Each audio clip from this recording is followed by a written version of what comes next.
ना जाने उसकी दृष्टि कब घूम जाए और आपके ही पुत्र पर आँच आए। बोले बाकी बिहारी लाल की। तो इसलिए आप जो है यहाँ छोड़ करके मथुरा चले जाइए। कहाँ चले जाएं? बताया हमारे मित्र हैं नंद बाबा, नंद बाबा के घर जाइए, वहाँ आप रहिए। अब रोहिणी जी ने क्या किया कि एक पुरुष का वेश बनाया, साफा बांध लिया सर में और या चंदन वंदन लगा करके घोड़े धीरे से चुपके से निकल गए मथुरा से। घोड़े पे सवार होकर के और सीधे पहुंच गई कहा? वसुदेव जी के यहाँ। अब वसुदेव जी नंद गांव में रहते हैं।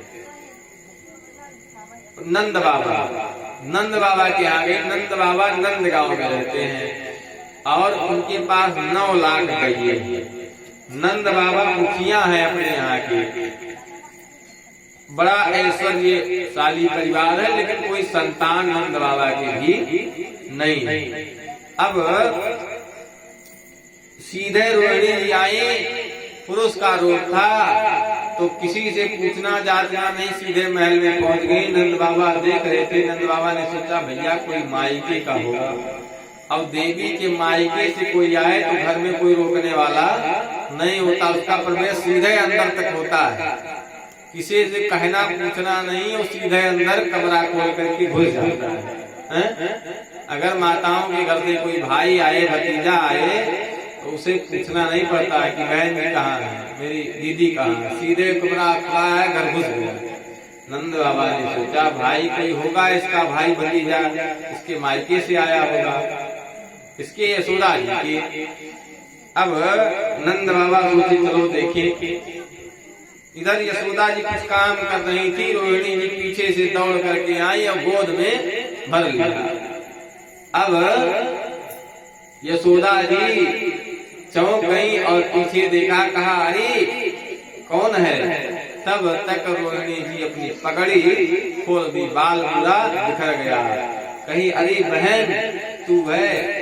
नंद बाबा भी आ गए। नंद बाबा को देखकर रोहिणी जी शर्मा गई। नंद बाबा बाहर चले गए। अब भेंट मुलाकात हुई, सारी कहानी रोहिणी जी ने बताया देव को कि मेरे पेट में बच्चा है और मैं इस कारण यहाँ आई हूँ, मैं यहीं रहूंगी। यशोदा ने कहा अरे बहन तेरा ही तो घर है ये, तुझे क्या सोचना। अब रोहिणी जी रहने लगी। समय बीता, बलराम जी का जन्म। बोलिए बताओ भैया की बलराम जी का जन्म हुआ, लेकिन बलराम जी ना रोवे, ना हंसे, ना बोले, वैसे पड़े रहे।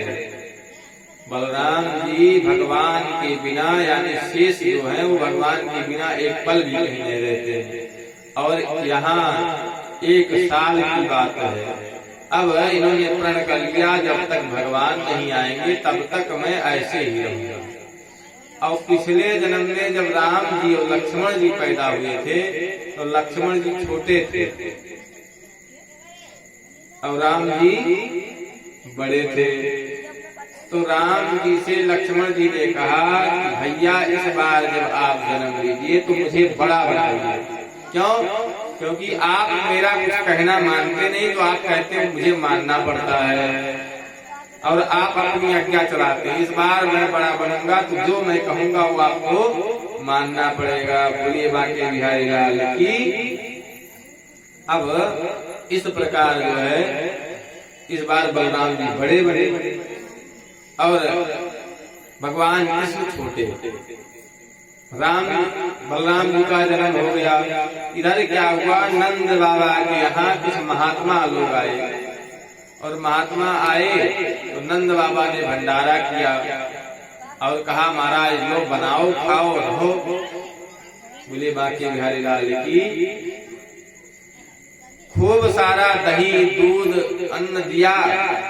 ब्राह्मण लोग चकाचक खीर मालपुआ बनाए भी खाए, मन प्रसन्न हुआ और ब्राह्मण खाए प्रसन्न होते हैं।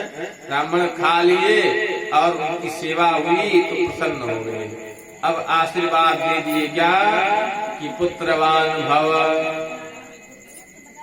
क्या आशीर्वाद दिए कि लड़का हो जाए आपको, आशीर्वाद दे दिया। इधर महाराज क्या हुआ, नंद बाबा ने कहा दाई की 60 साल के है गए हो, अब का छोरा होगो। अरे बुढ़ापे में कौन छोरा होता है, और आपने आशीर्वाद दे दिया। महात्मा ने कहा क्या, कहा हाँ महाराज आपके कोई बच्चा नहीं है, कहा नहीं।